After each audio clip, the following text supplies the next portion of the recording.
या सभागृहामध्ये आमदार सांगतात ते खरं मानलं जातं, तर मंत्री सांगतायत म्हटल्यावर ते खरंच मानलं पाहिजे, हा आतापर्यंतचा प्रघात आहे एक. दुसरं, एवढी घटना घडल्यावर सरकारकडून कालच चौकशीचे आदेश जायला हवे होते, ते काही कारणाने गेलेले नाहीयेत. आज पहिला दिवस आहे सुट्टीनंतरचा.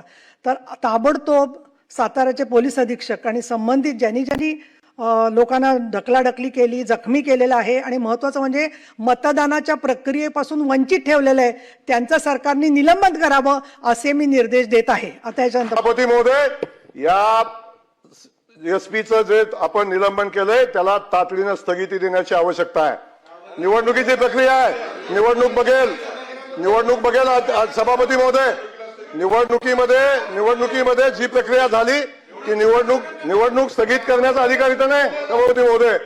त्यामुळे सभापती महोदय, अशा पद्धतीनं निवडणुकीच्या प्रिमायसेस मध्ये दहशत निर्माण करणं, स्वतःच्या ताकदीचा वापर करणं, मंत्रिपदाचा वापर करणं, हे सभापती महोदय कुठल्याही नियमात बसत नाही.